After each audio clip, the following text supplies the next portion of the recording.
We're delighted now to be joined on the Star Sport podcast by Sue Nicholson, and we're going to chat about the West Cork Jesters. Welcome to the podcast, Sue. Thank you very much. Thank you so much for considering to have us, because this is a very important year for us. So we're very appreciative. Oh, it's a huge year coming up. You've I think 17 members are going to take part in the World Cup in Pamplona in Spain in June. But before we talk about that and all the great fundraising initiatives that you've ongoing, talk to us about the West Cork Jesters and how it came about and when it started up and so on. Yeah, sure. So it really started back in 2018.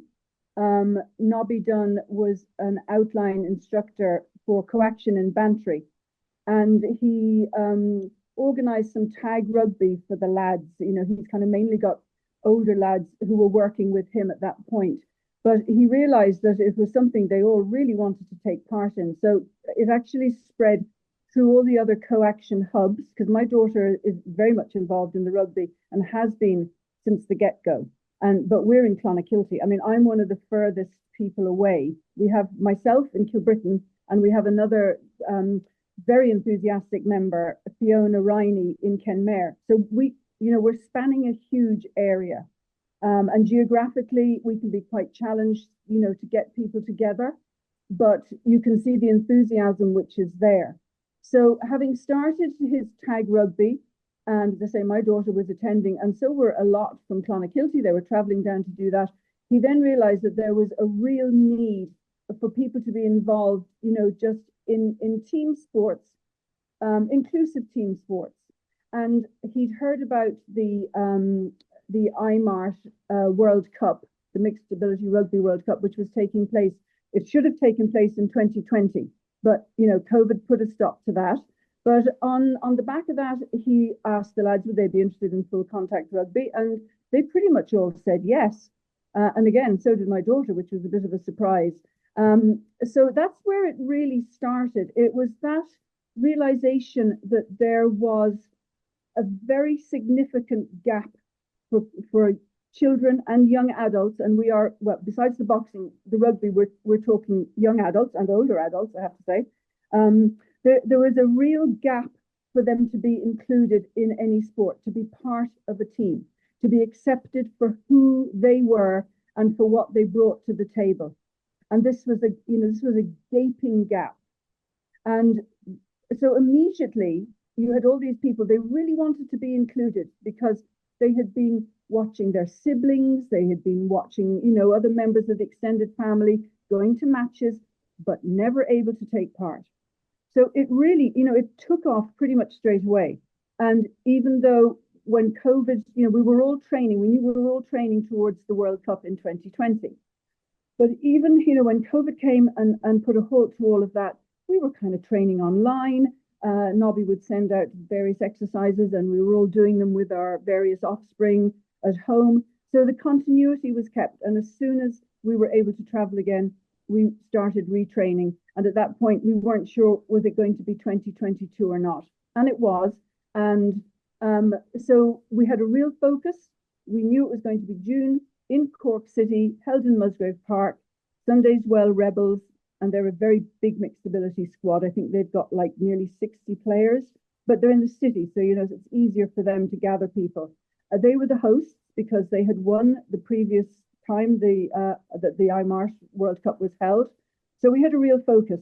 And then we started to gather people along the way, because this is great. I mean, my husband, who's flipping ancient, don't tell him that I said that, but like he said, I'll go back and train with them. And so he took part, and we gathered people who they might be part of, say, Clon Vets rugby team, or they might be people who were training possibly in Bantry or Dunmanway or whatever. We kind of gathered these people who they really wanted to still play rugby. They felt a bit like our guys. They couldn't really be included in a mainstream team. So they came behind us, and it swelled. I mean, I just had a quick check. I think going to the World Cup, we had 36 players listed to play in the World Cup. And that was huge for us, People just kept appearing and saying, I'd like to be part of it, because they recognized what we were doing and how important it was. So, we gathered people along the way, and it was amazing. And as we got to the World Cup, we had an absolute ball. I mean, I went as the photographer, and I was only sad that I couldn't be there in the evenings or when all the socializing took place, because that's equally important, that feeling of inclusivity in social occasions. So that was the beginning of it, and it's sort of snowballed pretty quick from there. Like we've seen the West Cork Jesters, Sue, kind of it's gone from strength to strength over the years. And you mentioned the geographical spread there. You mentioned like from Kilbrittain to Kinmare, like we've players from Drimoleague, Bantry, Cahill, Barryroe, Rosscarbery, Ahakishta. Like this is right across West Cork, isn't it? Yeah, it is. It is. I mean, it really is very spread out.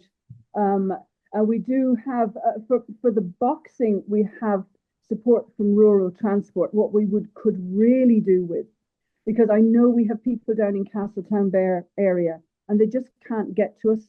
We've tried to kind of work it for them that they could be included in the rugby. We've tried to get the local. Can we sort it with the local link? We are geographically challenged. There's no doubt about that, but we can see there's a huge need for what we do. So we're fired up because of that. But if anything, if we could have, I don't know, is it, I just wonder, is it possible to get volunteers on board that they could bring people to us if we can't get hold of rural transport in these areas? Is there something else we can do to get people to us? Because there is this huge feeling of goodwill, and all these people behind us, and there are people who say, "What can I do?" So I mean, it is ridiculous. We are covering a huge area. I mean, we did have a couple from Bandon at one stage. One of those has moved in my direction. The other one, he chose to go to Sunday as well, which is quite understandable. But it is that need to try and get rural transport or local link or volunteers who could drive as part of our volunteering system.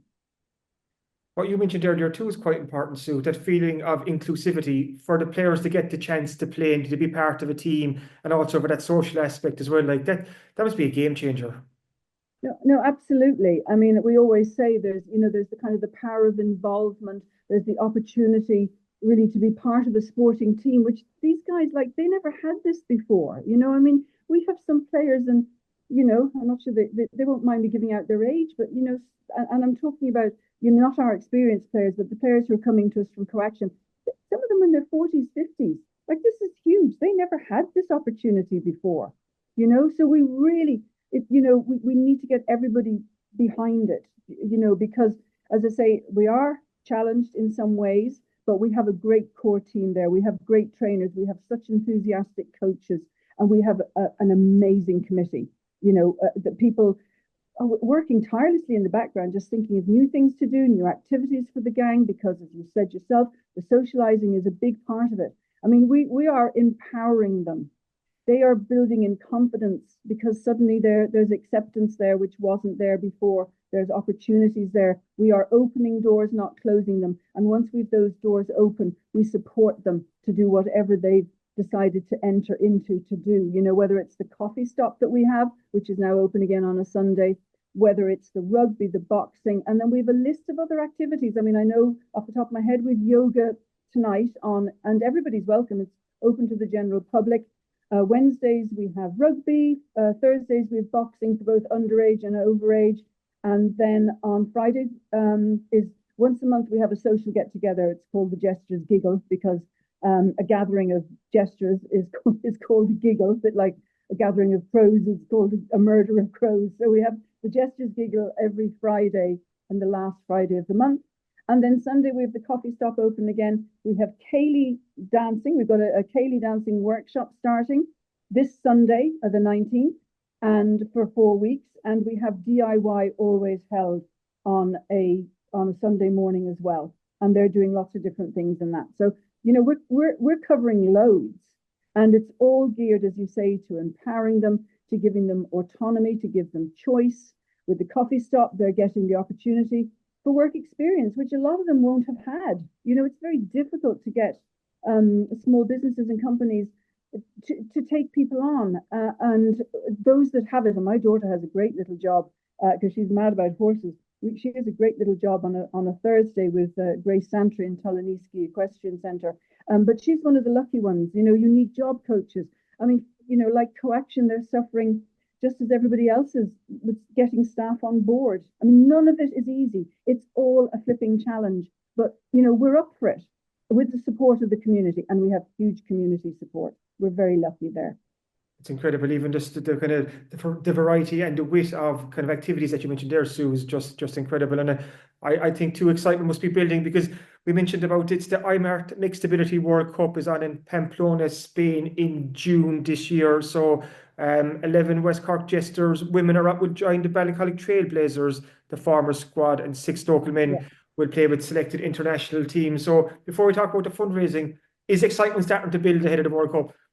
Yeah, absolutely. Especially now that we're over Christmas, because, like everybody, we took a couple of weeks off training wise pre-Christmas, as did the Ballincollig Trailblazers. And I just also need to say they are an incredible organization. We were praying we might be asked to join them again for the women, as we had been in 2022. And they did ask us, and we're, as you know, fundraising madly to make sure we can go, and we will go. We'll get there with our fundraising. But it's just to have the Trailblazers behind us like that is fantastic. They know all our guys anyway, and we know them, so it's providing a second night of training at the moment, and it's then going to stretch probably to 3 nights as we get closer. But yeah, no, the excitement is building. I mean, especially for us, we've already, we've had lots of monies come in, but we've kind of already spent them. We've got the flights, we've got the accommodation, we'll have transport when we get there. We've got training gear, match gear. We're having to fundraise for 48,000 euros, but we will get there because we've got great support. So the excitement on all sides is building. We've got our first rugby training back this Wednesday. So, there's already Fiona Riney, the ladies captain, she's already sending messages to make sure everybody turns up. So yeah, no, it's going to take off from here, because, June is, it's only a blink of an eye away, to be fair. And more for us, for the committee, our focus is on making sure, we get to our target. And as I say, we will. We've absolutely no doubt we will, because people are so kind and so generous. But the biggest thing, they want to be involved. They love this. They like being involved in this. They like what we do. I mean, I just going back to the World Cup in 2020. As I say, I was photographer there. The whole time I was looking through the flipping lens, and I missed out on all the social occasions because I was running home to try and get through and edit all the photographs and stuff. But it was just every day I went, there were more and more people turning up, because they'd seen, little clips on television and stuff, and they'd been watching it on social media, and they wanted to be part of it. Every single day, there were more and more people just turning up to watch. I mean, I had a daughter who was on holiday, and she said, I can't do this. I need to be there. I need to come home and watch Jess. And she literally, she threw in the towel for the holiday. She said, stuff that, I'm going home, and turned up for the last day to watch them. So that, that was the goodwill that was behind it. I mean, I had friends saying, oh, we're going to come up from Kerry for the day. We want to be part of it. Everything you saw, whether it was, a young man in a wheelchair being helped to score a try, or, as very often is the case, somebody being turned around because they're running the wrong way. I mean, it's just all, I want to be there. I want to be part of this. I want to cheer them on, because they're all giving it 200%. There was nobody on that pitch that didn't want to be there and didn't want to succeed in whatever way they could succeed. So yeah, I'm so looking forward to it, because even though I'll do the photography again this year, I just want to be part of all that social scene as well, because there was nothing that wasn't enjoyable about it. It was just the best experience. And I know everybody, as I say, each time, every day when new people came, it was very evident that everybody who was there was glad they were there and really enjoyed what they were seeing and the people that they were socializing with as well. And the beauty of it is we can all be part of this and help out in the fundraising. So fill us in a bit more. Like you said, 48,000 that you're trying to raise. And this is to cover from flights, accommodation, competition entry, training gear, transport, carers, expenses for athletes with additional needs, the medical team, and so on. So how can people get involved? How can people, in terms of sponsorship and fundraising and donating, Sue? Well, our biggest fundraiser, and we have got a number of businesses on board, but I checked with Mags. Very important to check everything with Mags, because she's our fantastic fundraiser. So there are fundraising packages still available for small or bigger businesses. And so what we're offering is there's three tiers. So for an investment of €2,000, or I should say a donation really, but you are investing in our team, for €2,000, Mags is putting a booklet together, and it's a really lovely booklet. There's stories about the lads, there's photographs, there's all the information, there's information going forward for iMart and for all about the Jesters. It's a beautiful little booklet. So you'd get a full page ad, a pitch side sign, so it's like 5 meters by 1 meter. You'd be sponsoring a specific player, and our social media is busy, and I'm hoping to get someone else to help me with that as well as we go forward in the next couple of weeks. So you'd get specific social media coverage for €1,000, half page ad, pitch sign 3 meters by 75 centimeters, a player sponsorship, and social media coverage.